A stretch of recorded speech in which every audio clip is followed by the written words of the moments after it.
Hey everybody, this is a video on special relativity, specifically time dilation and length contraction with an example.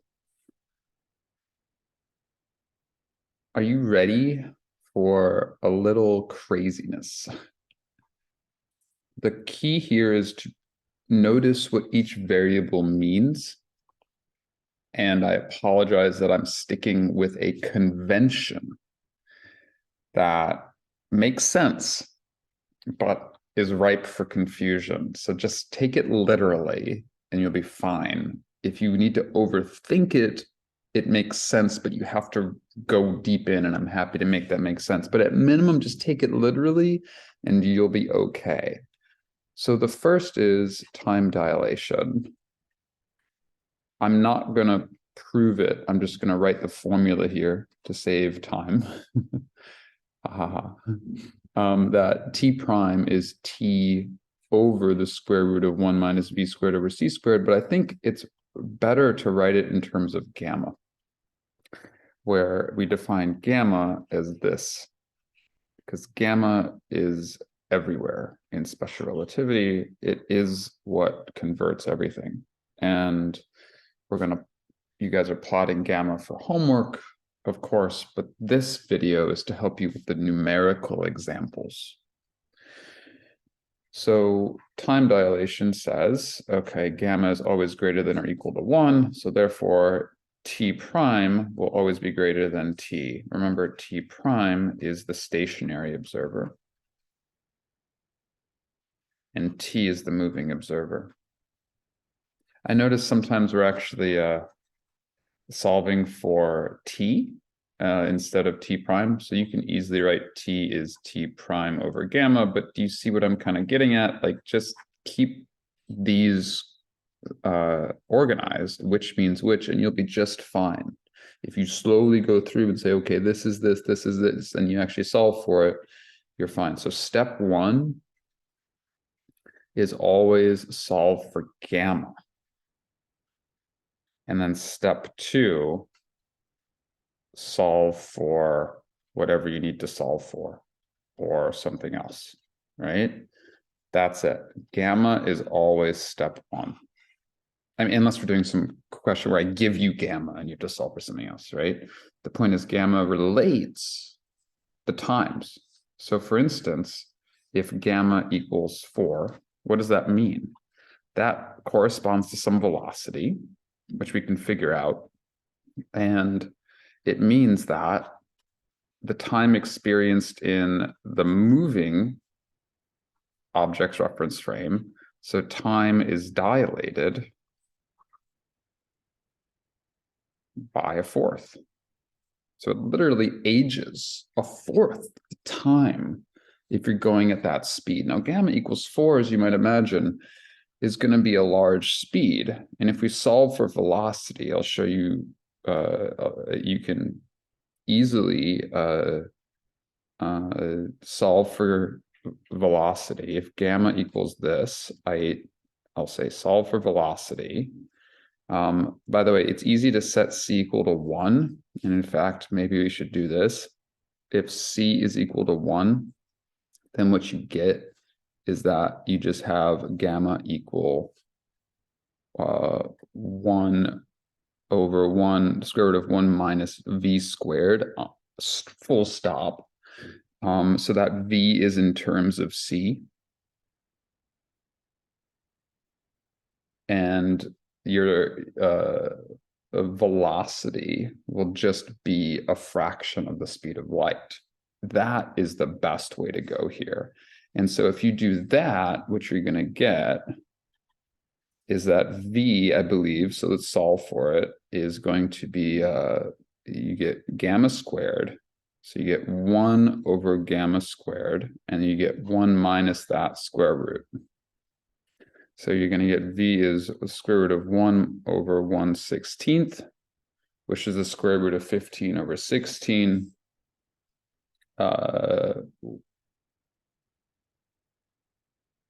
Times the speed of light, which is then some fraction of the speed of light. right? Which I'm not going to do a decimal for right now. The point is gamma equals 4 corresponds to this, which corresponds to this speed. And time is dilated by a fourth. So that's a good place to start. Now, cool. Length contraction. This is where it gets tricky in terms of what the variables mean. But the point is this: if I have 2 points x1 and x2, from the stationary perspective, we're going to call that L. The reason we're going to call that L is because that's according to a spaceship going at some speed v. The spaceship observes the Earth to be moving.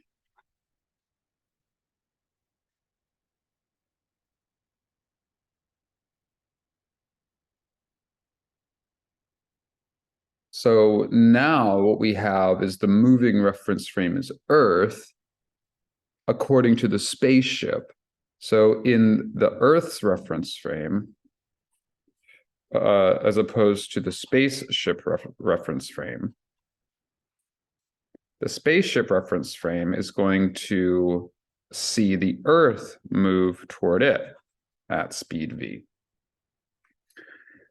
Now the spaceship, Earth has time t prime, spaceship has time t. So we're actually switching the primes. And it's because the spaceship isn't observing itself, it's observing the Earth.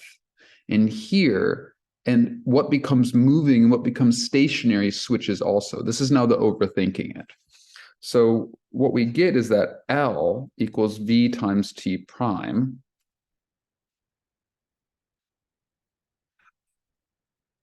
And L prime is what the spaceship sees, because now the spaceship in its reference frame isn't moving, and the Earth is moving, right?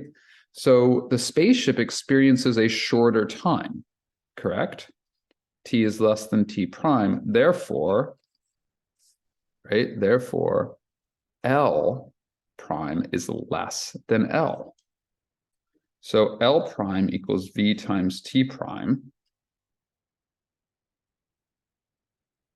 And what we get is that L prime is always less than L. What does that really mean? The spaceship, right, observes it travel a distance external to it shorter because its time is shorter. So a moving object, one, experiences, here's the main takeaway. The spaceship observes the Earth to move, right? So the moving object experiences shorter time and experiences or sees or measures is like the technical term, is like what if they were to measure it, right? I like the word experiences or sees, but really like the technical way that this works is like if they measured it. If they measured it in a clock for time, or they measured it with a ruler for length, they would measure, I would say, or seize a shorter distance external to it.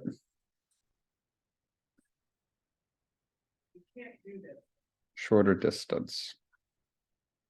So what does this mean? This is actually a big deal. That an object that's moving appears shorter and experiences less time. But the moving object, so say I have an object going from, the Earth to the sun, and it's traveling at half the speed of light. In the stationary frame, actually, I'm going to leave some room here. In the stationary frame, the stationary frame sees this distance from the Earth to the Sun to be 1 astronomical unit. An astronomical unit is 500 light seconds. If we're in the speed of light, where v, the speed of light is 1, then L will be in terms of light time or light distance. So light seconds, light years, light minutes, etc. That means time will be in seconds, years, etc. That corresponds to that. So that's easy. It's really easy, right? V is in terms of C. Then time is in terms of seconds and years. Then L, the distance, is in terms of light seconds and light years. So that's really nice. So the distance to the sun is 500 light seconds, which in meters, right? If I wanted to convert that to meters, I would say L is the speed of light, 3 times 10 to the 8 meters per second times 500 seconds. And I get 1.5 times 10 to the 11 meters, which is the definition of an astronomical unit, rounded slightly, which is the average distance from the Earth to the sun. But forget that. We're not in meters. Meters makes no sense when you're doing really fast speeds at astronomical distances. You're going to use light seconds, light years. You're going to use the speed of light, right? So we're switching units to make our lives tons easier. But the point is, this is L. L is the stationary length.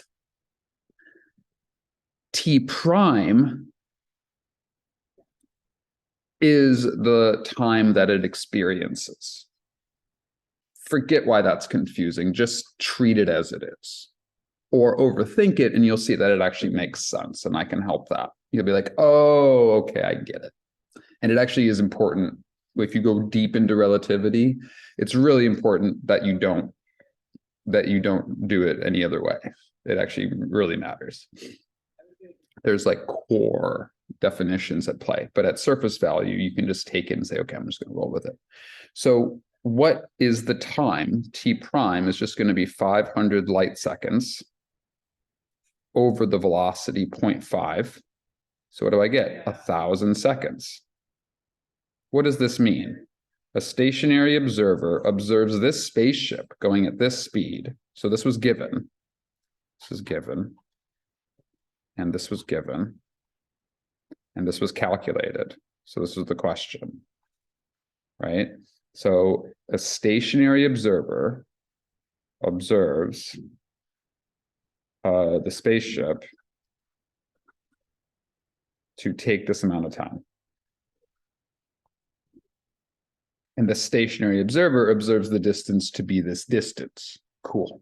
150 million meters. Sorry, 150 million kilometers, 150 billion meters. You guys cool with that? So that's it. What does the rocket experience? Or the spaceship? I'll use the word rocket. It's easier to write.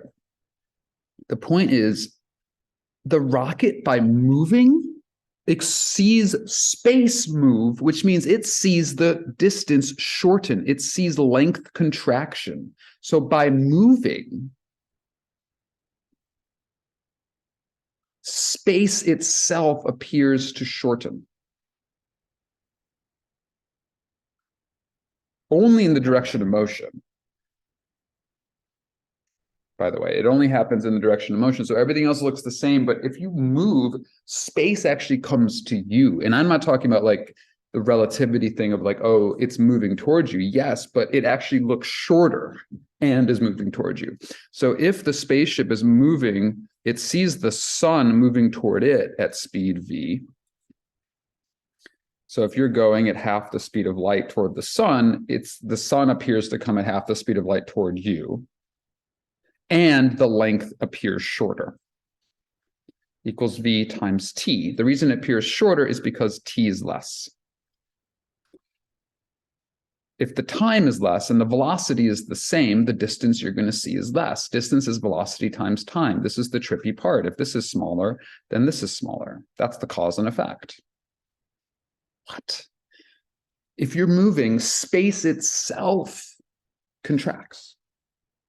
This is amazing. And this is actually so cool. This is the whole point of relativity. And we're going to see this is called Minkowski space. This is the basis of general relativity. This is called hyperbolic geometry. This appears to be the universe we live in. Really amazing. So either way, I hope that makes some sense. So L prime is what we're going to solve for. Right? Going half the speed of light, we need to now use gamma one way or the other.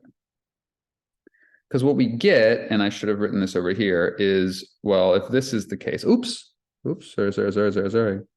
L prime equals V times T. Sorry.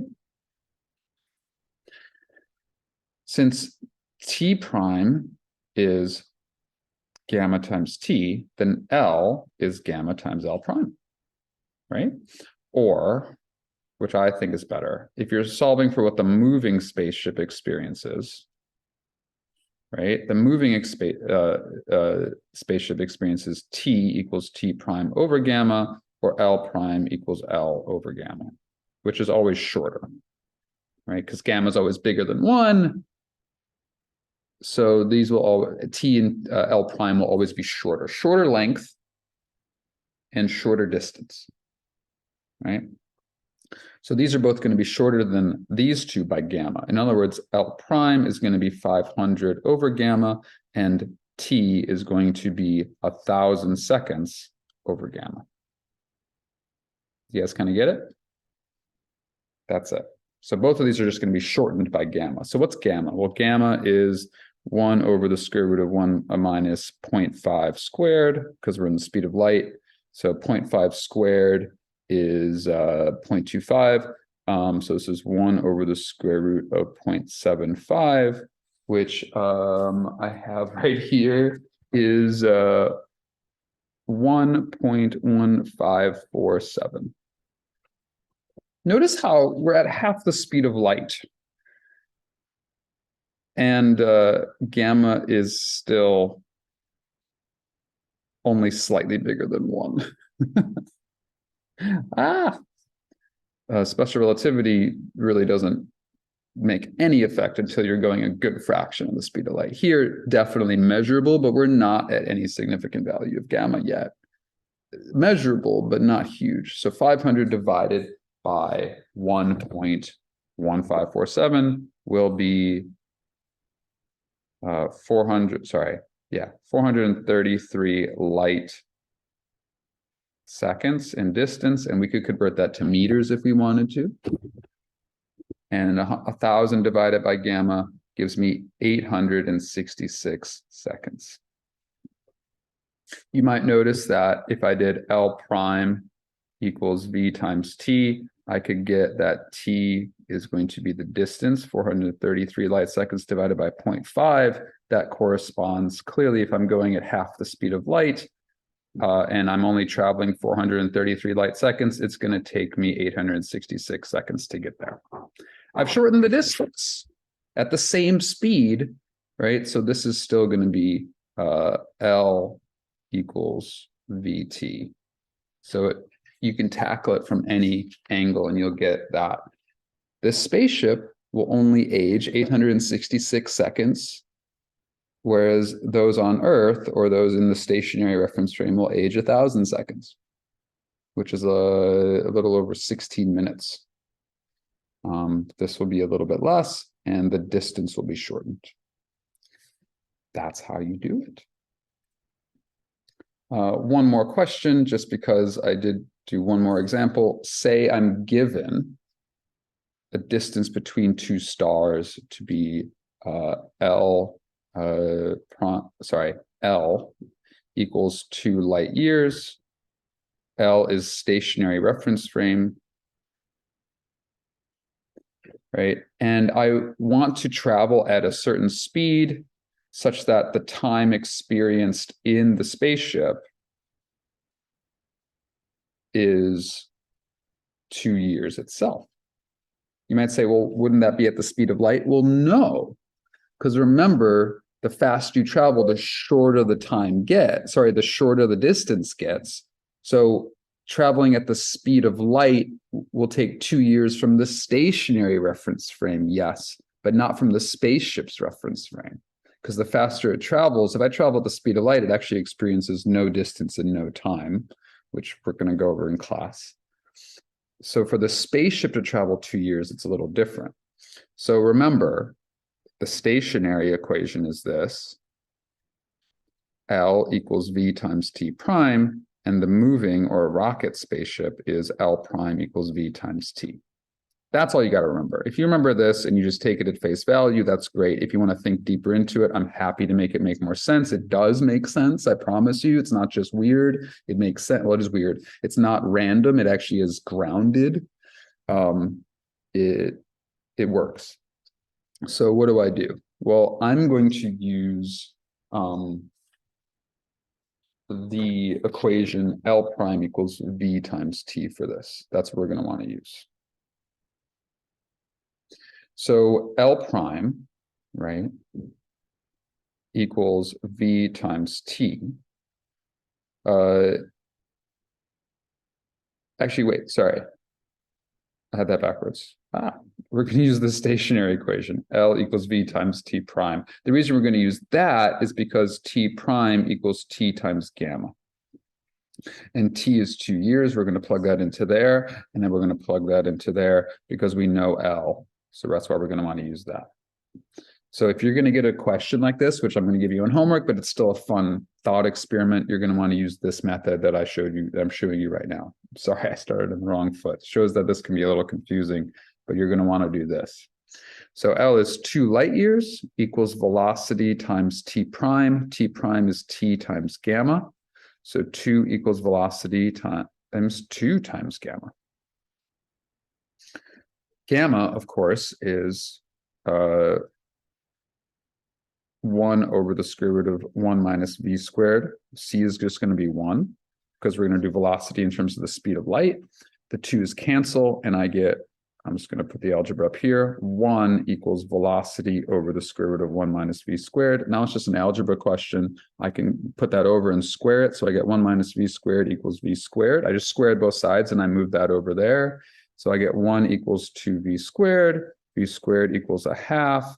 So v equals the square root of 2 over 2, or 0.7c. Done. So this is 0.707, the speed of light, or square root of 2 over 2. The speed of light is when the time will actually match the light distance. You can show that this, if time matches light distance, it doesn't matter if it's 2 and 2, 4 and 4, 500 and 500, you're going to get that at root 2 over 2, the speed of light. If you're going 10 light years, it'll take you 10 years from the rocket's perspective. Now, here's a good question. What would Earth experience, right? So what Earth would experience in this case,